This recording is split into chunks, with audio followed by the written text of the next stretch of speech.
मनोविज्ञान और प्रेम आख्यान। Thank you very much. बहुत बहुत धन्यवाद।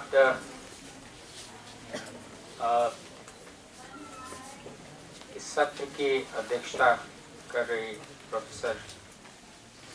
यूजीना, प्रोफेसर रवि भूषण जी, डॉक्टर ज्ञानतोष शाह, सभागार में उपस्थित सभी मित्रगण और विशेष रूप से विद्यार्थियों, मैं समझ नहीं आ रहा है कि ज्ञानतोष जी को धन्यवाद दूं या नाराज हूं। और दीपांकर जी से और ज्ञानतोष जी से दोनों से मैंने निवेदन किया था कि आप मुझे मुक्त कर दें, क्योंकि ना तो मैं साहित्यकार हूं न ठीक से मनोवैज्ञानिक बन पाया। क्योंकि मनोवैज्ञानिकों के बीच में भी जिस तरह का मनोविज्ञान किया जाता है, उस करने को लगातार चुनौती देने का मैं प्रयास करता रहता हूं। तो उनका कहना है कि अगर इस अवस्था तक तुम चुनौती दे ही रहे हो तो मनोविज्ञान कब करोगे। और साहित्य का कभी मैं सिलसिलेवार विद्यार्थी नहीं रहा। साहित्य की अनुभूति जो कुछ भी हुई वो एक सहज पाठक होने की वजह से, जिसने शायद हाई स्कूल के दिनों में चंद्र शर्मा गुलेरी की कहानी पढ़ी थी, उसने कहा था प्रेम और बलिदान का जो उदात्त स्वरूप बाल मन पर बैठा, 14 वर्ष की अवस्था में, और होता ये है कि अतीत स्मृतियों में सुरक्षित रहता है। इतिहास का दावा है कि अतीत संभालने, संवारने, सजाने और व्याख्यायित करने की जिम्मेदारी इतिहासकारों की है। लेकिन मुझे लगता है कि मनुष्य की स्मृतियां अपने अपने अतीत को ज्यादा बेहतर ढंग से व्यवस्थित करती हैं। वैसे अतीत होता कहीं और नहीं है। मेरे मन में है कि मनोवैज्ञानिक अवधारणाओं में या मनोवैज्ञानिक साहित्य में प्रेम को किस रूप में देखा गया है, इस पर जो मेरी समझ बनी है वो मैं आपसे साझा करूं। और साझा इसलिए नहीं कर रहा हूं कि बहुत सुलझे हुए विचार मेरे पास हैं। साझा इसलिए कर रहा हूं कि बहुत ताजा और बहुत टटका, देशज शब्द है, बनाया हुआ विचार है। और आप इसको कैसे देखते हैं और समझते हैं, और क्या प्रेमाख्यानों की व्याख्या करने के लिए एक नई मनोवैज्ञानिक दृष्टि साहित्यकारों के पास आ सकती है कि नहीं, या साहित्यकारों में इसका कोई एप्रिसिएशन, इसके प्रति कोई अनुशंसा का भाव उनके मन में आएगा कि नहीं आएगा। इस दुविधा के साथ मैं जो मनोविज्ञान में प्रेम की समझ बनी है और जो कुछ प्रेमाख्यान मैंने किसी प्रामाणिक पुस्तक से जो अकादमिक वर्ल्ड में लिखी जाती है और जिसकी चर्चा लगातार प्रोफेसर पुरुषोत्तम अग्रवाल ने भी किया और प्रोफेसर रवि भूषण ने भी किया, मेरी जानकारी उनसे नहीं है। मेरी जानकारी लोक प्रचलित जो साहित्य है, जिसमें नल दमयंती या शकुंतलोपाख्यान या माधवानंद कामकंदला की कथाएं, जो समय समय पर अलग तरह के लोक प्रकाशनों से आई हुई हैं और जो ज्यादातर ओरल ट्रेडिशन से इंटैक्ट हैं, जो वाचिक परंपरा से या मौखिक परंपराओं से, जिनका संवर्धन और संरक्षण होता रहा है, इस बात की चिंता किए बगैर कि इतिहासकार साक्ष्य के आधार पर इसके बारे में क्या कहते हैं। मुझे लगता है कि जो रस का भाव है, साहित्य मैंने रस के भाव से पढ़ा है, साक्ष्य के भाव से नहीं पढ़ा है, और मनोविज्ञान भी उसी भाव से पढ़ने का प्रयास करता हूँ, क्योंकि साक्ष्य की तलाश अक्सर उपस्थितियों से देखी जाती है और मनोवैज्ञानिक साक्ष्य की तलाश उन उपस्थितियों में भी देखता है। किसी चीज का नहीं होना भी साक्ष्य है, चीजों का हमेशा होना ही साक्ष्य नहीं होता है, और फिलोसोफर दार्शनिक इसको कहते हैं। प्रेम को लेकर के मनोविज्ञान में जो धारणा है कि यह ये भाव है जो सार्वभौम है,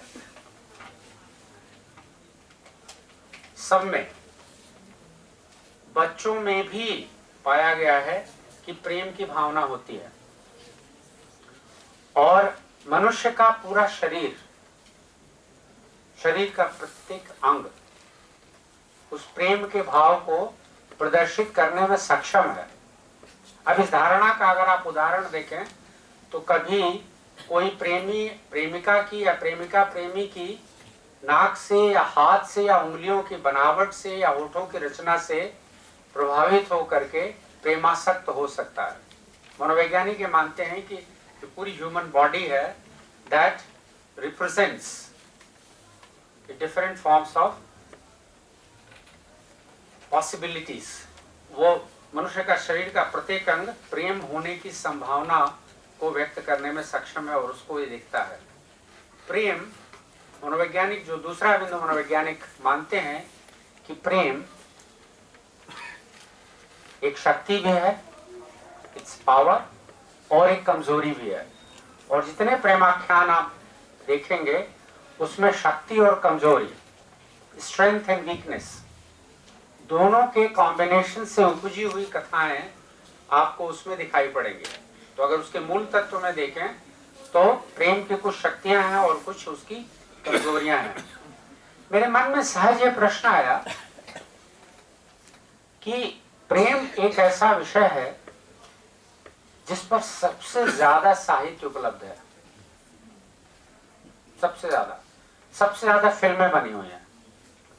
सबसे ज्यादा इसके बारे में चर्चा की जाती है, क्योंकि समाज की जो संस्थाएं हैं उनका मुख्य काम उस प्रेम को दबाना है। चाहे वो राज्य सत्ता हो, चाहे वो परिवार की सत्ता हो, चाहे व्यापार की सत्ता हो, न्याय की सत्ता हो, जिस भी चीज का सत्ता है,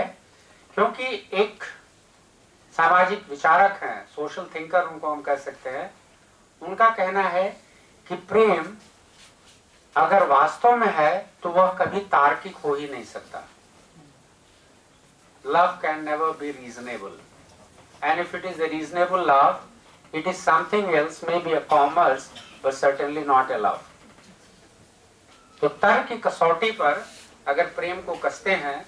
तो प्रेम वास्तव में अतार्किक होता है, रीजनेबल लव नहीं हो सकता। और ये कहते हैं कि रीजन की अदालत में, तर्क की अदालत में प्रेम पहले से ही पराजित है। तो रीजन और लव, जो तर्क और प्रेम का जो आपसी संवाद और तर्क है, उसमें प्रेम हमेशा मौन रहता है और तर्क मुखर रहता है। तीसरी जो महत्वपूर्ण बात इसमें दिखाई पड़ती है, जो काव्य का या जो साहित्य का वर्गीकरण, उसका अध्ययन करने के लिए, या हम उसकी जब आख्यान विश्लेषण उसका करते हैं या आख्यान देखते हैं, एक हमारे यहाँ स्थापित शोध की प्रविधि भी है आख्यान विश्लेषण करना, तो हम आख्यानों को 4 वर्गों में बांटते हैं आमतौर पर। एक जिसको हम कहते हैं कि ये ट्रेजेडी का आख्यान है, एक कॉमेडी का आख्यान है, एक सटायर का आख्यान है और एक रोमांस का आख्यान है। ये 4 वर्गीकरण प्रेम के या जो डिस्क्रिप्शंस हैं स्टोरीज के,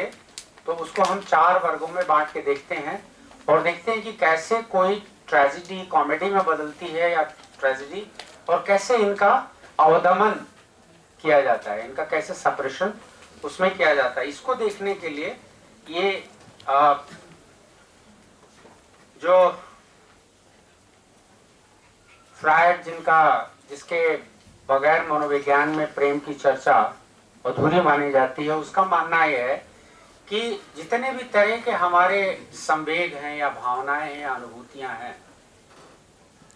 उन अनुभूतियों में या आपको क्रोध अगर आता है उदाहरण के लिए, या आपको घृणा होती है, तो उसके आप कारण बता सकते हैं, उसके डिफेंसेस आप दे सकते हैं। लेकिन प्रेम की ही अवस्था ऐसी होती है जिसमें आप कंप्लीटली डिफेंसलेस होते हैं। प्रेम की अवस्था, प्रेम एक ऐसा इमोशन है। तो इस पर जो मनोवैज्ञानिक विवाद जिसको लेकर के चला,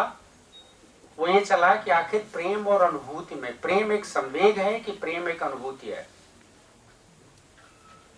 कुछ मनोवैज्ञानिकों का मानना यह है कि इन दोनों के बीच में अंतर है। प्रेम एक संवेग भी है, लेकिन उसका प्लेग्राउंड, उसका जो खेल का क्षेत्र है, वो मनुष्य का शरीर है, और जो उससे जुड़ी हुई फीलिंग और अनुभूति है, उसका क्षेत्र मानव मन है। और कभी कभी शरीर और मन के बीच में एक अच्छी संगति नहीं बैठने की वजह से भी प्रेम में बहुत सारे तरह की दुर्घटनाएं हो सकती हैं व्यक्ति में। तो ये जो और आप किसी संवेग से आपके शरीर में कैसी व्युत्पत्ति होगी या उसका कैसा अनुभव होगा,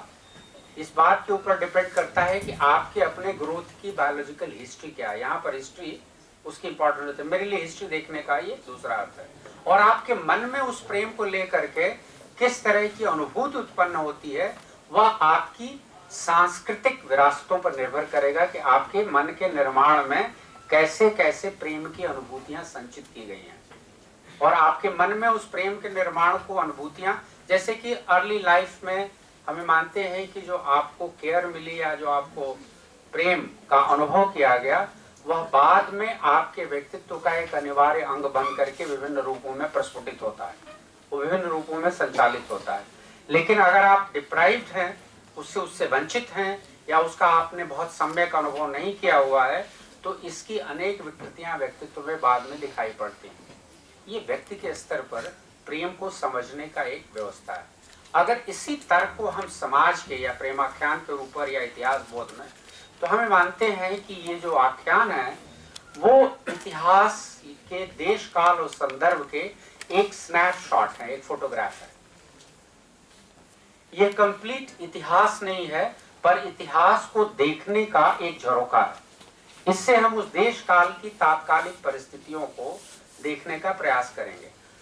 और समाज के स्तर पर प्रेमाख्यान जो लिखने वाला है, वो इसके अलावा क्या कम्युनिकेट करना चाहता है, क्या संवाद स्थापित करना चाहता है, क्या प्रेम की अवधारणा, अब मैं समाज के स्तर पर, जो व्यक्ति के स्तर पर अनुभव किया, इस प्रेम की अवधारणा को समाज के स्तर पर देखने का प्रयास करते हैं, तो क्या ये वो फीलिंग है जिससे मनुष्य का जो सेकुलर मन है ये, और इसीलिए अक्सर देखें प्रेमाख्यानों में जो बेमेल व्यवस्था के बीच में घटित होने वाला प्रेम है, जो एक किसी में उत्सुकता जगाता है, जो धर्म से परे है, जाति से परे है,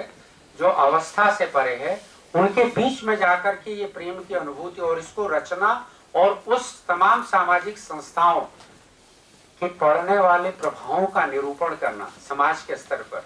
वह शायद लिखने वाले का या प्रेमाख्यान देने वाले का एक मंतव्य हो सकता है कि कैसे जो है सामाजिक संस्थाएं या सामाजिक व्यवस्थाएं, जैसे कि प्रेम की परिणति किस रूप में होनी चाहिए। प्रेमाख्यानों का अगर इस दृष्टिकोण से देखा जाए कि प्रेम की परिणति कॉमेडी में होने से या ट्रेजेडी में, या जो सूफी के जितने प्रेमाख्यान हैं जिसमें अक्सर नायक मरता है, ज्यादातर दुखांत की तरफ ले जाते हैं, जबकि असूफी या जो दूसरी भाषाओं के, देशज भाषाओं के प्रेमाख्यान हैं उसमें नायिकाएं ज्यादा दुखी रहती हैं। तो क्या इससे स्त्री पुरुष की संवेदनशीलता के प्रति कुछ प्रकाश पड़ता है तात्कालिकता में? कौन भावनाओं को ज्यादा, अब यहाँ पर जो मनोविज्ञान का रूप है वो मानता है, मनोवैज्ञानिक शोध में जो आधुनिक शोध हैं और खासतौर से जो रिसेंटली किए जा रहे हैं 2014 के बाद से संवेगों में बहुत ज्यादा रुचि बढ़ी है अंतर्राष्ट्रीय स्तर पर, वो मानते हैं कि जो सांवेगिक संवेदना या जो अनुभूति करने की क्षमता है वह स्त्रियों में 4 गुना अधिक होती है अनुभूति की। तो क्या यह पीड़ा अनुभूति को ग्रहण और धारण करने की पीड़ा से संचालित है? 4 गुना ज्यादा। और ये सहज रूप से है कि अगर उनको सेंस करना अपने आसपास के परिवेश में स्त्रियों के लिए कि कोई खतरा है या कोई डेंजर है या कोई स्नेह है, पुरुषों की तुलना में रिलेटिवली माना गया है। जो रिसर्च स्टडीज आई हैं उसमें जो अगली इससे जुड़ी हुई बात है कि प्रेमाख्यानों में, जैसे अभी मैं सुन रहा था सुबह अग्रवाल जी को, तो उन्होंने कहा कि इसमें फैंटेसी या उसमें मिथ या फिक्शन या माइथोलॉजी की तरह से नहीं देखना, लेकिन प्रेम की पूरी अवधारणा हमारे सामाजिक संदर्भ में कल्पनाओं के बगैर नहीं हो सकती है। तो फैंटेसी का एक एलिमेंट, कल्पनाओं का एक एलिमेंट, हमारे मन की उड़ान का एक तत्व अनिवार्य रूप से हमारे आख्यानों में विद्यमान रहता है, जिसको देखने की जरूरत है कि कितना इसका भाग जो है कल्पना का भाग है। और यह भी सही है, और ये मनोवैज्ञानिक अध्ययनों से बाधित हुआ है और प्रेमाख्यानों में दिखाई पड़ता है। समय की सीमा है और कभी विद्यार्थियों के साथ आके शेयर करेंगे कि कुछ प्रेमाख्यानों का जो आख्यान विश्लेषण मनोवैज्ञानिक या हमने अपने विद्यार्थियों के साथ कराया हुआ है, उसमें ये सारे के सारे जो कॉमन तत्व हैं, चाहे वो नल दमयंती का हो या यम यमी जो अपने भाई से ऋग्वेद में प्रेम का निवेदन करती है, या जो आधुनिक काल में भी या जो सूफी में भी है, लैला मजनू, शीरी फरहाद या जितने भी तरह के निज़ामी की जो मसनवियों में डिस्कस किए गए हैं। मैंने बताया कि मेरा अध्ययन प्रामाणिक ग्रंथों से नहीं है, बहुत प्रकारांतर से लिखे, क्योंकि मैं रुचि के हिसाब से, अगर लगता है कि इसको अकादमिक रूप से बहुत बोझिल कर दिया है तो बहुत देर तक उसको पढ़ पाना मुश्किल लगता है। मुझे लगता है मैं घी से घी खा रहा हूँ। तो वैसे ही मनोविज्ञान की गट्टा से उबा हुआ साहित्य में तलाश कर रहा हूँ नई दृष्टि, और यहाँ भी जो है ये रेफरेंस, वो कॉन्टेक्स्ट, फलाने ने कहा तो ढमकाने ने कहा, साक्ष्य को लगातार पिरोते रहने की चिंता पठनशीलता पर क्या प्रभाव डालती है प्रेमाख्यानों के, इस पर भी एक अध्ययन करने की आवश्यकता है। हम साक्ष्य को लेकर के इतने ज्यादा चिंतित हैं कि अपनी बात कहीं पर दिखती ही नहीं है। मैंने यस सर 2 मिनट्स मैंने मनोहर श्याम पांडे जी का भी मध्ययुगीन प्रेमाख्यान पढ़ने का प्रयास किया, श्याम मनोहर पांडे जी का, और दूसरे भी पढ़ने के प्रयास किया। मैं लगातार लेखक को तलाशता रहा कि साहित्य लिखा जा रहा है, और साहित्य के बारे में ये भी हम मानते हैं कि ये थोड़ा बहुत तो ऑटोबायोग्राफिकल होता ही, आत्मकथात्मक होता ही है, लेकिन जब आप इतिहास की तरह से उसका संकलन करते हैं साहित्य के मटेरियल का, तो उसमें लेखक क्यों नहीं है, या उसकी अपनी दृष्टि को कहाँ पांव जमा करके किस दिशा में देखने का प्रयास कर रहा है, जिसको आप कह सकते हैं कि उसकी अपनी थेरेटिकल पोजीशन क्या है। आइडियोलॉजिकल तो चलिए मानते हैं कि वामपंथी है, दक्षिणपंथी है, इसकी चिंता किए बगैर उसकी अपनी सैद्धांतिक, उसकी अपनी समझ कहाँ आरोपित है, और उस पूरे के पूरे आख्यान को एक साक्ष्य संशोधित प्रमाण की तरह से देखने के बजाय हम उसको उसी साहित्य की तरह से देखें कि अच्छा ये भी एक संस्करण है इसको समझने का। इसको अंतिम सत्य की तरह से ग्रहण करने के बजाय इसको एक संस्करण की तरह से, और इस संस्करण की पैकिंग लेखक ने इस प्रकार की है, तो शायद प्रेमाख्यानों को जानने और समझने की, और तात्कालिकता में देश काल और पात्र की क्या सीमाएं थी जिससे कि लेखक का मन बंधा होता है। क्योंकि हम मनोविज्ञान में माना जाता है कि अगर साहित्य में कुछ लिखा हुआ है तो हर काल लेखक देश काल की कुछ मान्यताओं से बंधा होता है, पर कोशिश ये करता है कि उनके परे जाकर भी वो रियलिटी को जो है देख ले। प्रेमाख्यानों का जितना वर्णन, चाहे वो मध्ययुगीन हो, देशज हो, या फिर पौराणिक हो, उद्देश्य परक हो, नीति परक हो, या आध्यात्मिक हो, या वो आपको कोई उपदेश देना चाहते हो, या कोई भारी सत्य की स्थापना करना चाहते हो, चाहे जो कुछ भी हो, ये अलग अलग संस्करणों का परिप्रेक्ष्य या उसकी सैद्धांतिकी कैसे काम करती है। प्रेम अगर हम देख रहे हैं तो क्या आत्म और दूसरे से देख रहे हैं, उसको करने के लिए देख रहे हैं, सेल्फ अदर की डायकोटमी से देख रहे हैं। ये सारे परिदृश्य मुझे बहुत सीमित पड़ा हुआ है, इसलिए मेरा दावा आप पूरी तरह से इनकार भी कर सकते हैं। बहुत सीमित ढंग से पढ़े हुए में भी मैं लगातार तलाशता रहा कि इसका लेखक कहाँ पर मौजूद है। प्रेमचंद की रचनाओं में लेखक मुझे मिल जाता है, उपन्यास में अज्ञेय को जब मैंने पढ़ा उनकी पुस्तकें तो उसमें मुझे लेखक मिल गए, लेकिन जो प्रेमाख्यानों के वर्णन मैंने पढ़ने का प्रयास किया तो लेखक की अपनी परिदृष्टि क्या है, वो किन तरह की कुछ मूल्यों की स्थापना हो रही है और मूल्यों का संचयन वो पाठक के अपने विवेक पर छोड़ दिया है कि वो जिस तरह के मूल्यों का संचयन उसमें करना चाहें वो मूल्य का संचयन कर सकते हैं। ये मालूम है कि बहुत सुव्यवस्थित और संगठित बात मेरे पास नहीं थी, लेकिन मैं ज्ञानतोष जी और दीपांकर जी के आग्रह को ठुकरा नहीं सकता था। ये भी शायद एक तरह का व्यवहारिक प्रेमाख्यान ही है और इसलिए मैं यहाँ आने का दुस्साहस कर पाया और लगा कि बहुत साधारण या बहुत साधारण से भी कम साधारण बात कही है, तो इन क्षमा याचना के साथ आप सबका बहुत बहुत धन्यवाद। दोस्तों आज